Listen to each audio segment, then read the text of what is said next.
Bonjour à tous et bienvenue sur les tutos Track Déchets.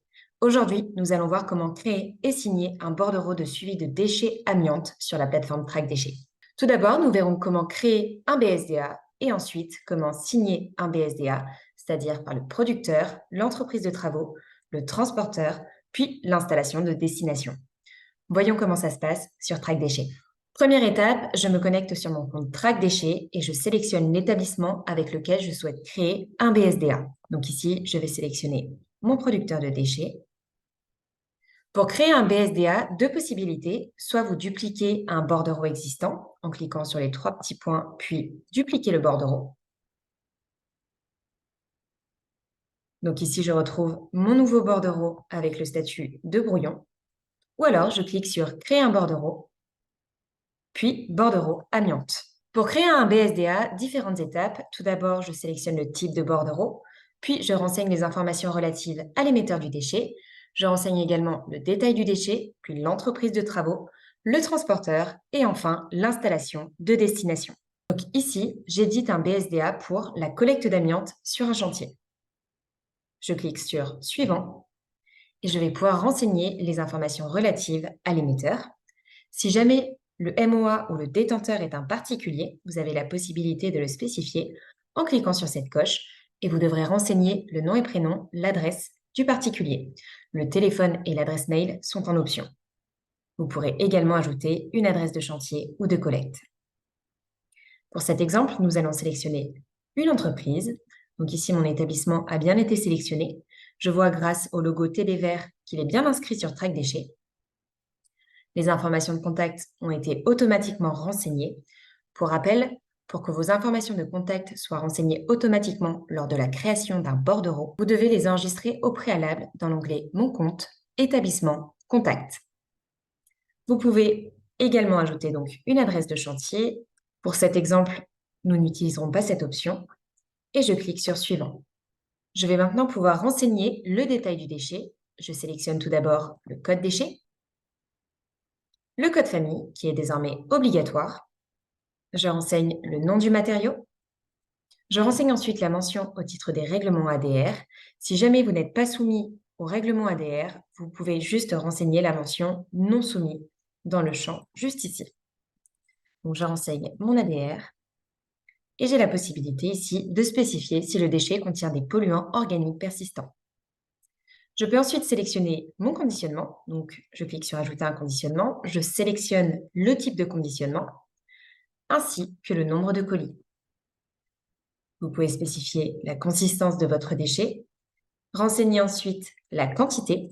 Les numéros de scellés pourront, quant à eux, être ajoutés au moment de la signature par l'entreprise de travaux.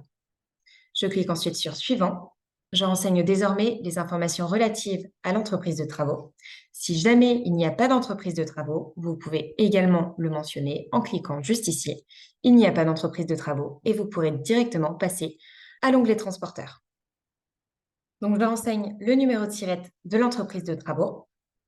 Pour rappel, pour pouvoir sélectionner un établissement dans l'onglet Entreprise de travaux, celui-ci doit bien posséder le profil Entreprise de travaux sur Track Déchets et avoir au préalable renseigné ces informations concernant la catégorie Entreprise de travaux.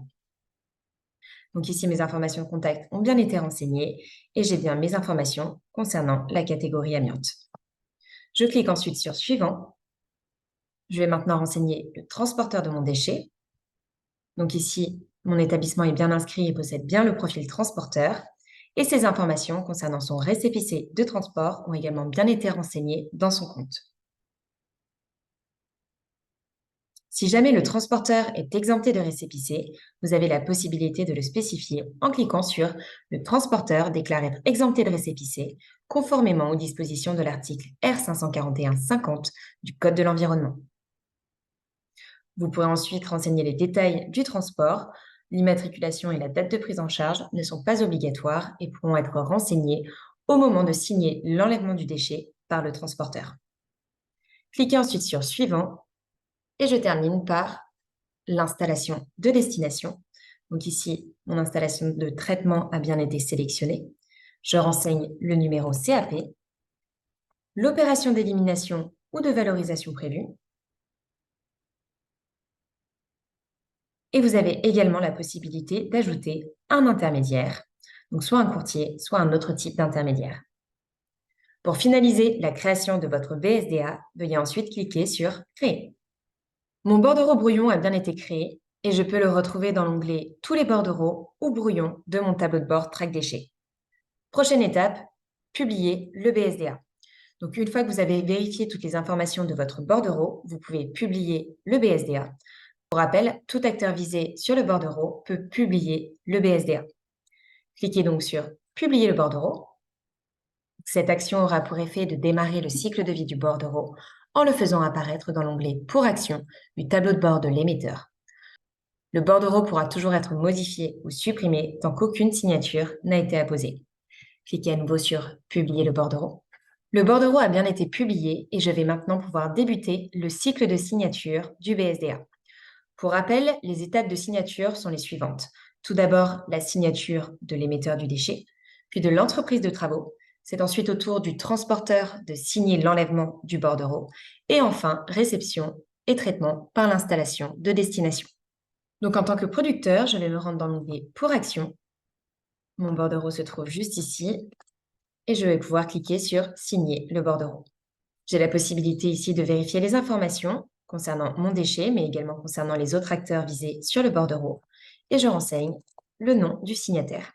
Je vais ensuite me rendre sur le compte de l'entreprise de travaux, toujours dans l'onglet Pour action. Vous avez également la possibilité d'utiliser les filtres du tableau de bord Track déchets pour rechercher plus facilement votre bordereau. Ici, nous allons rechercher le bordereau grâce à son numéro. Voilà, donc le bordereau a bien été signé par l'émetteur et je vais pouvoir signer en tant qu'entreprise de travaux. À ce stade, l'entreprise de travaux a la possibilité de modifier différentes informations, notamment le code famille, le nom du matériau, la mention au titre des règlements ADR, le conditionnement du déchet, la quantité, et il pourra à ce moment-là spécifier les numéros de scellé. Donc ici, vous avez l'information, j'ai bien 3 conditionnements et donc 3 numéros de scellé. Je renseigne ensuite le nom du signataire et je clique sur Signer. Je vais maintenant pouvoir signer le bordereau en tant que transporteur. Donc je me rends sur mon compte transporteur, dans l'onglet À collecter. Je retrouve ici mon bordereau qui a bien été signé par l'entreprise de travaux et je vais pouvoir signer l'enlèvement du bordereau.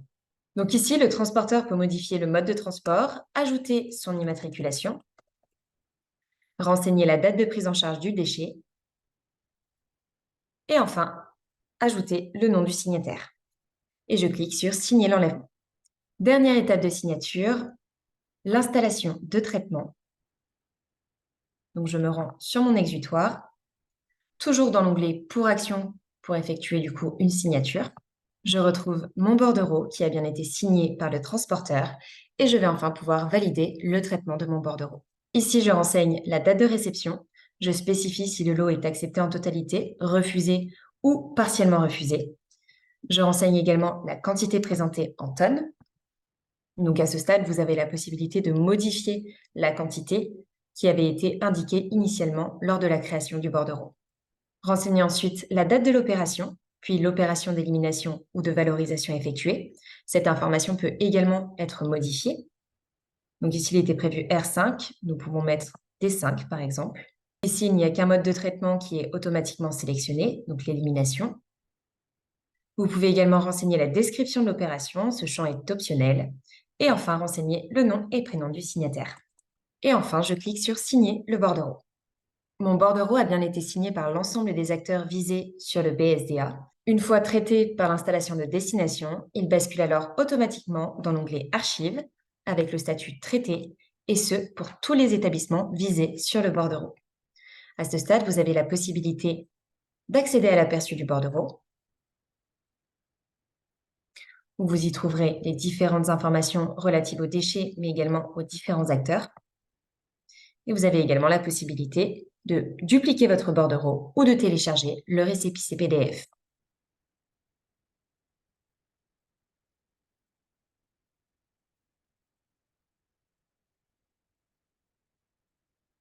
Ce tutoriel est désormais terminé. Vous pouvez également retrouver d'autres tutoriels sur les BSDA, mais également sur les autres types de bordereaux directement sur notre chaîne YouTube. Merci à vous et à bientôt sur Track Déchets.